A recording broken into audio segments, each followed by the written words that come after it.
sobre el laboratorio número 1 del ramo de transferencia de calor, que trata básicamente de la distribución de temperatura en aletas. Para poder entender de mejor manera este laboratorio, tenemos que revisar la teoría. ¿Qué nos dice la teoría sobre un cuerpo que se encuentra a altas temperaturas y el cual está disipando calor hacia nuestro entorno? Básicamente, que va a haber una transferencia de calor entre un sólido y un fluido. Y este tipo de transferencia, o este mecanismo, tiene un nombre particular, el cual es convección. Y nosotros la podemos dividir en dos tipos, como lo vemos acá: la natural y la forzada. ¿Cuál es la diferencia de estas dos? Es que la natural ocurre cuando este cuerpo comienza a elevar su temperatura, también comienza a elevar la temperatura del fluido que se encuentra alrededor de este, es decir, localmente, logrando así que al elevar una cierta cantidad de temperatura la densidad comienza a disminuir. Entonces, si se da el caso que esto es aire, el aire al tener baja densidad comienza a subir, y el aire que está más frío, con una densidad más alta, comienza a bajar, y comienza a hacer un ciclo en el cual la extracción de calor de este cuerpo se va a hacer constante. Mientras que cuando ocurre la convección, pero de tipo forzada, es cuando nosotros tenemos un fluido el cual tiene una velocidad determinada, lo cual nos ayuda a incrementar la disipación de calor de este cuerpo, como se puede dar en el caso de un ventilador. Pero ¿cómo nosotros podemos cuantificar la cantidad de calor que se extrae de un cuerpo? Para esto existe una ley, más conocida como la ley de enfriamiento de Newton, y no sabemos si exactamente la hizo Newton, pero que lleva una buena aproximación de la cantidad de calor que uno puede extraer por este tipo de mecanismo. ¿Qué relaciona esta ecuación? Básicamente es el calor que es extraído de la superficie igual a un coeficiente de transferencia de calor por convección, o más conocido como H, o H convección. También tenemos un área superficial, que es la cual va a estar intervenida para que se extraiga el calor, y vamos a tener una diferencia de temperaturas. Esta diferencia de temperatura relaciona la temperatura de la superficie y la temperatura del ambiente.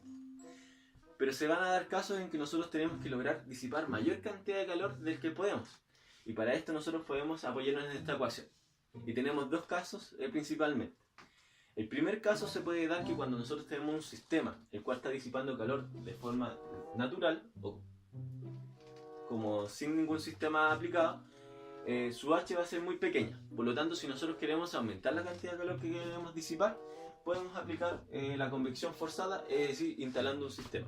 Pero también esto nos lleva a un costo económico. Una segunda forma que nosotros podemos aumentar proporcionalmente el flujo de calor es a través de aumentar el área superficial de nuestro cuerpo.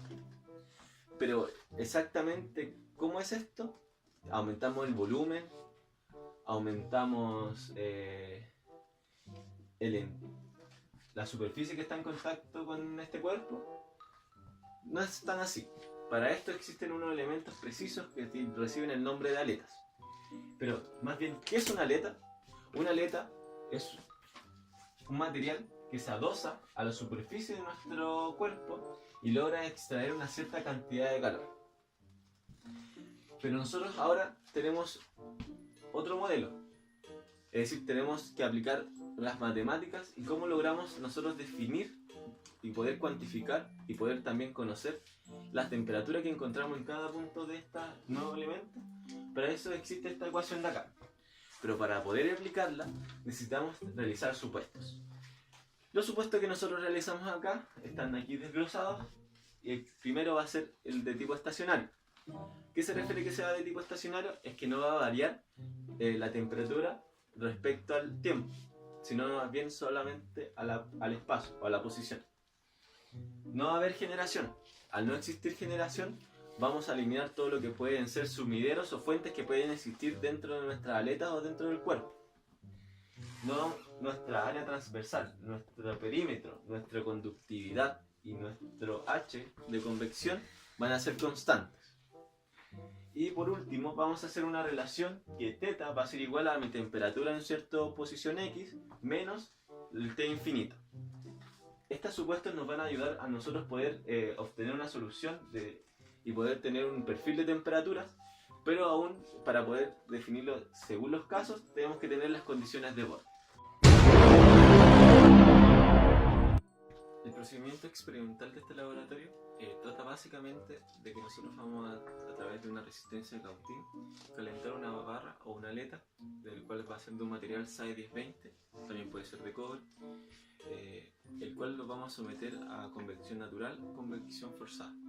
Y de esta vamos a realizar 10 mediciones cada 1 minuto. Como podemos leer acá, el objetivo de nuestro laboratorio es observar y describir el fenómeno de la pérdida de calor según las condiciones ambientales. En este caso puede ser tanto convección natural y convección forzada. Acá está un poco el diagrama de lo que se va a tratar. Nosotros lo primero que tenemos que hacer es identificar que aquí vamos a tener una caja negra que va a contener nuestra resistencia cautín. Nos va a poder permitir tomar las mediciones a través de nuestro multímetro. Esta aleta va a ser de un material SAE 1020 y vamos a tener un ventilador para solamente el caso de que sea una convección forzada. Dentro de los paso a paso que nosotros tenemos que realizar, tenemos que encender la fuente de poder 30 minutos antes de la experiencia, para así lograr que nuestra barra se caliente lo suficiente y lograr que se estabilice, que aquí se menciona en el punto 2, medir el voltaje a través del multímetro hasta que se estabilice y no haya tanta fluctuación. Tercero es realizar la medición de las condiciones ambientales, tanto de temperatura y porcentaje de humedad. Cuarto es realizar las 10 lecturas a lo largo de la barra a través de las termocuplas que situamos cada 1 minuto.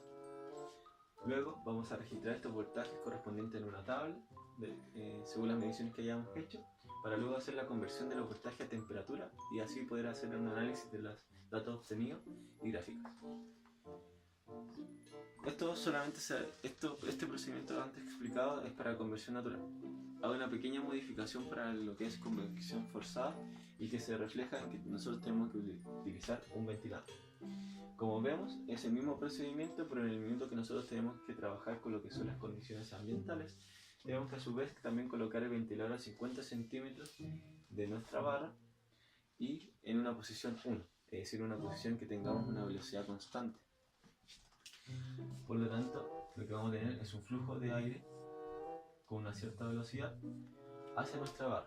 Lo importante es que nuestro ventilador se encuentre de frente a nuestra barra, así pueda ser enfocado todo el flujo de aire sobre nuestra barra y así lograr de mejor manera la convección forzada.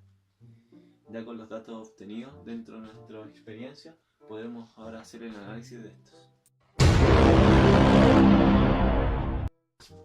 Respecto al análisis de los datos y resultados, vamos a analizar los gráficos que obtuvimos.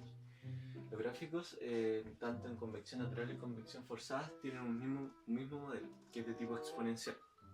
Pero la gran diferencia que hay entre la convección natural y la convección forzada es que la convección forzada tiene una mayor pendiente.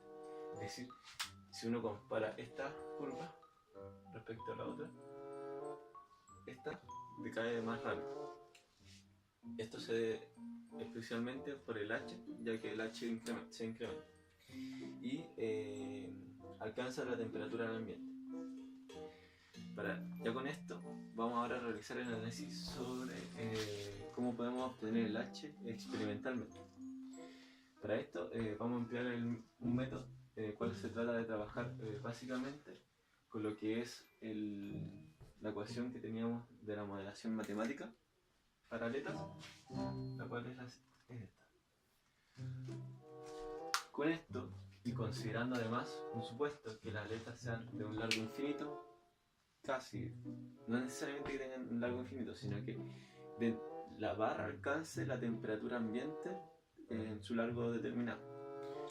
Y las condiciones son que la temperatura en una posición 0 es igual a la temperatura de la base, la temperatura hacia el infinito es igual a T infinito. Con estos datos obtuvimos la solución de que nuestra temperatura va a tener este modelo, que va a ser θB, que θB se define como la temperatura de la base menos la temperatura del ambiente, y la exponencial a menos A de x. Con esto, si aplicamos la ley de Fourier, encontraríamos el flujo de calor que pasa por la base de nuestra aleta y vamos a encontrar lo siguiente, donde nosotros vamos a tener como datos tanto el flujo de calor que hay entre estos, que es de 15 a 20 watts, vamos a obtener la diferencia de temperatura, ya que las medimos tanto en las condiciones iniciales como también la temperatura en lo que es la barra. Vamos a obtener el perímetro, la conductividad, ya que sabemos el tipo de material que es, y la área transversal, también la conocemos. Por lo tanto, con todos esos datos, nosotros simplemente tenemos que despejar nuestra H de convección y vamos a obtener los siguientes valores. Para un H en convección natural se obtuvo que era de 16 watts partido por metro cuadrado Kelvin, mientras para un H forzado fue de 16 watts partido por metro cuadrado Kelvin. Para ir concluyendo ya con este video, podemos aquí hacer una evaluación de lo que nos dice la literatura versus lo que nosotros conseguimos experimentalmente. Para un H natural, la literatura nos dice que va en un rango de 2 a 25 kilowatts partido metro cuadrado Kelvin, y a nosotros nos dio un valor de 16, lo cual se encuentra dentro de este rango, por lo cual no es una mala obtención de los datos. Mientras que para una H forzada se encuentra entre 225 y 250, ese es su rango, y a nosotros nos dio un valor de 66, por lo cual también cabe dentro de este rango y se puede considerar que fueron datos que se obtuvieron de manera correcta. ¿Cuáles son las posibles fuentes de error que nos pueden haber intervenido al momento de realizar la experiencia? Básicamente, trabajar con supuestos siempre tiene consigo un error. Lo que se considera como el principal error, que puede haber una diferencia entre lo que es lo real y versus lo que obtuvimos, se basa en que el supuesto de considerar la aleta de un largo infinito, especialmente al considerarlo para la convección natural. ¿Qué ocurre con esto? Que como vimos en el gráfico, la convección natural dentro de la aleta nunca se alcanzaba la temperatura del ambiente. En caso contrario, sí pasaba en la forzada. Pero centrándonos sí en lo que es la convección natural, no se lograba. Entonces ahí cometimos una grave falta al momento de considerarlo como una aleta infinitamente larga. Segundo, también considerar elementos que van a variar respecto a la temperatura directamente, como es la conductividad del material y el H del fluido. Y también considerar que el flujo de calor también es constante, que no va a fluctuar. Y si eso pasa, porque nosotros tenemos la consideración que el calor iba a fluctuar entre 15 y 20 watts. También un punto importante considerar que puede estar dentro de la fuente de error es que hayamos considerado la experiencia como que estaba en un estado estacionario, lo cual no puede ser 100%, puede ser que no sea 100%, pero se trabajó para que esto no influyera tanto como si lo puede influir el supuesto de que la letra es de un largo infinito. ¿Qué podemos obtener de esta experiencia como aprendizaje, como poder reflejarlo a futuro y poder decir que se aprendió? Básicamente, dentro de lo más importante, es que nosotros vamos a poder decir que mediante nosotros aumentemos el coeficiente de convección, vamos así poder obtener una mayor flujo de calor de nuestro cuerpo hacia el ambiente, quedando en evidencia que para ciertos casos la convección natural puede tardar mucho tiempo en poder extraer una cierta cantidad de calor, lo que la convección forzada se puede demorar bastante poco. Y otra aprendizaje que se puede obtener, que dentro igual nosotros podemos considerar que el haber considerado la aleta de un largo infinito nos trajo errores, pero no fue de gran medida. No nos salimos dentro de los rangos que está estipulado en la literatura, por lo tanto no es tan mala suposición considerarlo. Sí se debe hacer una evaluación más a cabo, y existen otros métodos también para poder encontrar de manera un poco más exacta las H, tanto para el caso de convección natural y convección forzada.